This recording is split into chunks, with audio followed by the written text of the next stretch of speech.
नमस्कार विद्यार्थी मित्रांनो, स्वागत आहे आपलं गुडविल्समध्ये। तर आज आपण नुकत्याच निघालेल्या आदिवासी विभागातील ज्या जागा आहेत त्यांची जाहिरात बघणार आहोत। तर आधी बघूया त्याच्यामध्ये कुठल्या पोस्टसाठी ही ॲड निघालेली आहे। तर वरिष्ठ आदिवासी विकास निरीक्षक, संशोधन सहाय्यक, उपलेखापाल, मुख्य लिपिक, सांख्यिकी सहाय्यक, आदिवासी विकास निरीक्षक, वरिष्ठ लिपिक, सांख्यिकी सहाय्यक, लघु टंकलेखक, गृहपाल स्त्री, गृहपाल पुरुष, अधीक्षक स्त्री, अधीक्षक पुरुष, ग्रंथपाल, सहाय्यक ग्रंथपाल, प्रयोगशाळा सहाय्यक, प्राथमिक शिक्षण सेवक, माध्यमिक शिक्षण सेवक, उच्च माध्यमिक शिक्षण सेवक, तसेच आयुक्त कार्यालयाच्या स्तरावरील उच्च श्रेणी लघुलेखक व निम्न श्रेणी लघुलेखक इत्यादी भूतपूर्व दुय्यम सेवा निवड मंडळाच्या कक्षेतील गट क संवर्गातील निम्न नमूद सरळ सेवेची पदे भरण्यासाठी पात्र उमेदवारांकडून ऑनलाईन पद्धतीने अर्ज मागवण्यात येत आहेत आणि ते जे संकेतस्थळ आहे ते हे आहे tribal.maharashtra.government.in। परीक्षेचे वेळापत्रक कसे आहे तर दिनांक 23/11/2023 दुपारी 15 वाजल्यापासून दिनांक 13/12/2023 रात्री 23:55 वाजेपर्यंत आपण अर्ज भरू शकतो। मागे सांगितल्याप्रमाणे ही त्याची वेबसाईट आहे। तर याची शैक्षणिक अर्हता व अनुभव हे बघणार आहोत। पहिली जी पोस्ट आहे वरिष्ठ आदिवासी विकास निरीक्षक, तर यामध्ये मान्यताप्राप्त विद्यापीठाची किमान द्वितीय श्रेणीतील कला, विज्ञान, वाणिज्य म्हणजे सायन्स, कॉमर्स आणि आर्ट किंवा विधी पदवी म्हणजे लॉ किंवा मान्यताप्राप्त विद्यापीठाची शिक्षण किंवा मान्यताप्राप्त विद्यापीठाची शिक्षण किंवा शारीरिक शिक्षणशास्त्र पदवी, संस्थापक, व्यवस्थापन, शैक्षणिक प्रशासन, तपासणी आणि सवयी आणि खेळासाठी योग्यता यांचा अनुभव असलेल्या उमेदवारांना प्राधान्य देण्यात येईल। त्यानंतर दुसरी पोस्ट आहे संशोधक सहाय्यक, वेतन श्रेणी S14। तर याच्यामध्ये मान्यताप्राप्त विद्यापीठाची जे पदवी धारण करीत आहेत परंतु गणित, अर्थशास्त्र, वाणिज्य आणि सांख्यिकी शास्त्र यापैकी कोणत्याही विषयातील पदवी धारण केलेल्या उमेदवारांना प्राधान्य राहील। तिसरी पोस्ट आहे उपलेखापाल, मुख्य लिपिक, वेतन श्रेणी S13। मान्यताप्राप्त विद्यापीठाची जे पदवी धारण करीत परंतु पदव्युत्तर पदवी अथवा शिक्षण शास्त्रातील पदवी धारण करणाऱ्या उमेदवारांना प्राधान्य राहील। त्यानंतर आदिवासी विकास निरीक्षक, वेतन श्रेणी S13 यामध्ये मान्यताप्राप्त विद्यापीठाची जे पदवी धारण करीत आहेत परंतु पदव्युत्तर पदवी अथवा शिक्षणशास्त्रातील पदवी धारण करणाऱ्या उमेदवारांना प्राधान्य राहील। वरिष्ठ लिपिक, सांख्यिकी सहाय्यक, वेतन श्रेणी S8। तर याच्यामध्ये मान्यताप्राप्त विद्यापीठाची जे पदवी धारण करीत आहेत परंतु गणित, अर्थशास्त्र, वाणिज्य आणि सांख्यिकी शास्त्र यापैकी एका विषयासह पदवी धारण करणाऱ्या उमेदवारांना नियुक्तीसाठी प्राधान्य राहील। त्यानंतर सहावी लघु टंकलेखक, वेतन श्रेणी S8। ज्या व्यक्तीने माध्यमिक शालांत प्रमाण परीक्षा उत्तीर्ण केली आहे किंवा शासनमान्य समकक्ष परीक्षा उत्तीर्ण केली आहे आणि जी व्यक्ती शासकीय लघुलेखनाचा वेग किमान 80 शब्द प्रति मिनिट आणि इंग्लिश टंकलेखनाचा वेग किमान 40 शब्द प्रति मिनिट व मराठी टंकलेखनाचा वेग किमान 30 शब्द प्रति मिनिट आणि या अर्हतेचे शासकीय वाणिज्य प्रमाणपत्र धारण करीत असेल म्हणजे विथ सर्टिफिकेट, त्यासाठी ते ह्या पोस्टसाठी पात्र राहतील। त्यानंतर सातवी पोस्ट आहे अधीक्षक पुरुष, वेतन श्रेणी S8। यामध्ये मान्यताप्राप्त विद्यापीठाची समाजकार्य किंवा समाज कल्याण प्रशासन किंवा आदिवासी कल्याण आणि आदिवासी प्रशासन शाखेतील मान्यताप्राप्त विद्यापीठाची पदवी धारण करणारा उमेदवार। आठवा आहे अधीक्षक स्त्री, वेतन श्रेणी S8। तर याच्यामध्ये मान्यताप्राप्त विद्यापीठाची समाजकार्य किंवा समाज कल्याण प्रशासन किंवा आदिवासी कल्याण आणि आदिवासी प्रशासन शाखेतील मान्यताप्राप्त विद्यापीठाची पदवी धारण करणारा उमेदवार। गृहपाल पुरुष, मान्यताप्राप्त विद्यापीठाची समाज किंवा समाज कल्याण प्रशासन किंवा आदिवासी कल्याण प्रशासन शाखेची मान्यताप्राप्त विद्यापीठाची पदव्युत्तर पदवी धारण करणारा उमेदवार।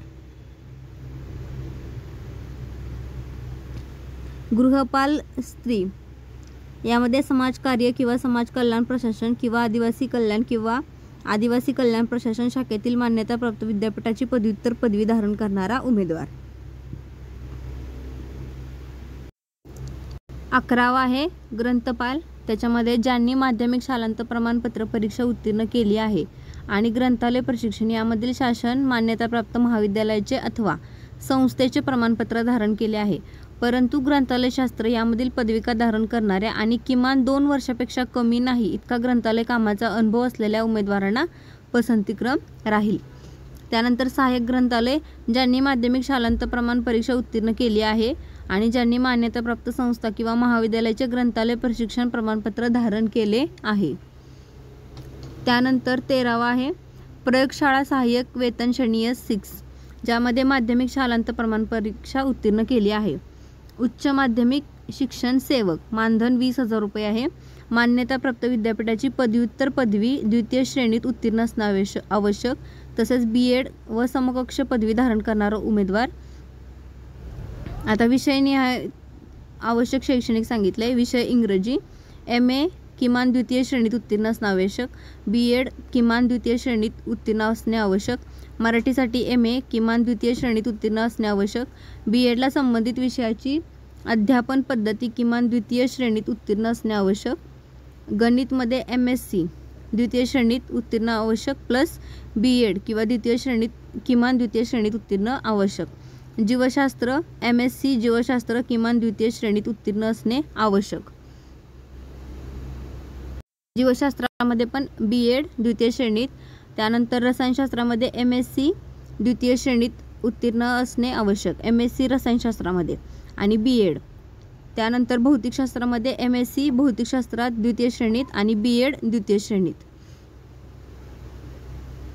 माध्यमिक शिक्षण सेवक मराठी माध्यम मानधन 18,000. यामध्ये उमेदवार पदवी अधिक B.Ed व समकक्ष अर्हता धारण करणारा असावा आणि विषयनिहाय इंग्रजीमध्ये BA इंग्रजी B.Ed, गणितमध्ये BSc B.Ed, विज्ञानमध्ये BSc science B.Ed आणि इतरमध्ये BA मराठी इतिहास भूगोल हिंदी अर्थशास्त्र B.Ed. ओके. त्यानंतर प्राथमिक शिक्षण सेवक मराठी माध्यम मानधन याला 16,000 असणारे उमेदवार SSc HSc अधिक D.Ed व समकक्ष अर्हता धारण करणारा असावा. शिक्षण पात्रता परीक्षा म्हणजे जी TET असते ते उत्तीर्ण असणं बंधनकारक आहे. प्राथमिक शिक्षण सेवक इंग्रजी माध्यम 16,000 पेमेंट असणारे उमेदवाराचे इयत्ता 1ली ते 12वी पर्यंतचे शिक्षण इंग्रजी माध्यमातून होणे आवश्यक आहे व D.Ed पदविका इंग्रजी माध्यमातून उत्तीर्ण होणे आवश्यक आहे. याला पण TET बंधनकारक आहे. आता उच्च श्रेणी लघुलेखक वेतन श्रेणी S15.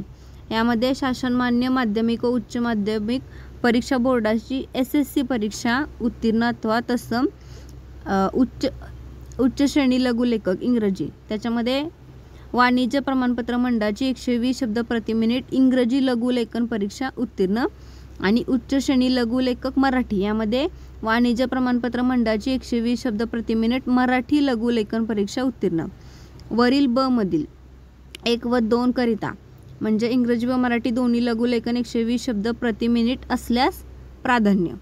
त्यानंतर टंकलेखन इंग्रजी 40 शब्द प्रति मिनिट, टंकलेखन मराठी 30 शब्द प्रति मिनिट. आणि ई मध्ये काय महाराष्ट्र राज्य तंत्र शिक्षण मंडळाची MSc IT संगणक अर्हता परीक्षा वा समकक्ष संगणक परीक्षा उत्तीर्ण असणे आवश्यक आहे. ई मध्ये सदर पदासाठी व्यावसायिक चाचणी परीक्षा नियमानुसार घेण्यात येईल.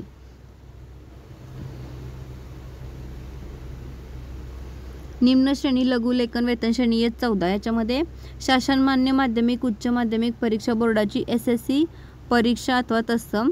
बी मध्ये आता परत तेच आहे की निम्न श्रेणी लघुलेखन इंग्रजी तिथे 100 शब्द प्रति मिनिट आणि मराठीसाठी असेल तर 100 शब्द प्रति मिनिट मराठी.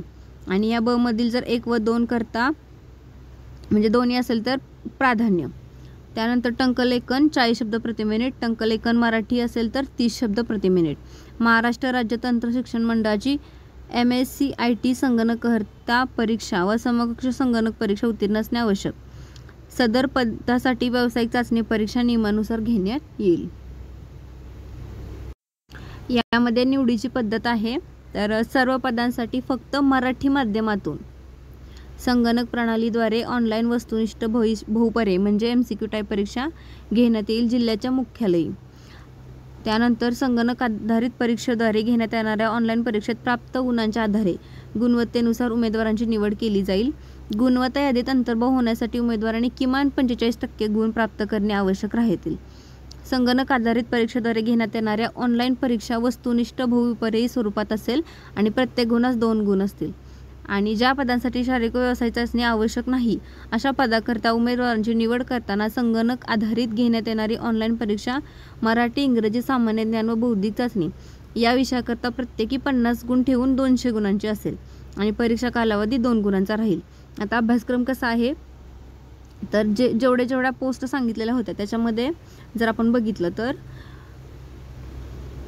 14 पर्यंत बघा 200 गुणांची परीक्षा आहे वरच्या सगळ्यासाठी. आणि त्याच्यामध्ये डिवायडेशन कसं आहे, मराठी 50, इंग्रजी 50, सामान्य ज्ञान 50, बौद्धिक चाचणी 50 आणि वेळ किती आहे 120 मिनिट. आणि हे शेवटचे लघु टंकलेखक, उच्च श्रेणी लघुलेखक, निम्न श्रेणी लघुलेखक यांच्यासाठी किती आहे 100 गुणांचे आहे. आणि डिवायडेशन आहे 25-25-25, ज्याला वेळ पण कमी आहे 60 मिनिटं. आणि अजून एक आहे प्रयोगशाळा सहाय्यक, तर याच्यामध्ये पण 200 गुणांचे आहे 50-50-50. डिवायडेशन आहे इंग्रजी, मराठी, सामान्य ज्ञान, सामान्य विज्ञान आणि वेळ आहे 120 मिनिटाचा. आता याच्यानंतर परीक्षा शुल्क बघू शकतो. अमागास 1000 रुपये आहे. मागासवर्गीय आणि बाकीच्या ज्या कॅटेगरी आहेत त्यांच्यासाठी 900 रुपये आहे. आणि नॉन रिफंडेबल परीक्षा शुल्क आहे म्हणजे परीक्षा शुल्क माघारी मिळणार नाही. आता यामध्ये जे काही डॉक्युमेंट्स आहेत ते काय लागणार आहेत, फोटो लागणार आहे, त्यानंतर साईन लागणार आहे ब्लॅक पॉईंटने, स्वतःच्या डाव्या अंगठ्याचा ठसा काळ्या किंवा निळ्या शाईने पांढऱ्या कागदावर, इंग्रजी भाषेत खाली एक मजकूर दिलेला आहे तो स्वहस्ताक्षरात लिहायचा आहे काळ्या शाईने. आणि हे सर्व स्कॅन केलेले जे आहे ते पूर्णपणे त्याच्यामध्ये अपलोड करायचे आहेत. आणि इंग्रजी भाषेतील मोठ्या अक्षरातील म्हणजे कॅपिटल लेटर्समधली स्वाक्षरी स्वीकारली जाणार नाही. ओके. आता ते जे हस्तलेखन म्हणजे डिक्लेरेशन द्यायचं आपल्याला ते काय आहे तर अशा प्रकारचं डिक्लेरेशन आहे जे की आपल्याला लिहायचं आहे. याची सगळी ही पूर्ण जाहिरात आहे ती आपल्या गुडविल अकॅडमीच्या टेलिग्राम ग्रुपवरती आहे किंवा त्याची लिंक डिस्क्रिप्शनमध्ये दिलेली आहे. याचा हेल्पलाईन नंबर दिलेला आहे याच्यामध्ये. आणि ही अजून एक वेबसाईट दिलेली आहे वरती, जी वेबसाईट सांगितली ती प्लस ही याच्यावरती तुम्हाला लिंक सापडून जाईल आणि हेल्पलाईन नंबर आहे. Okay, thank you.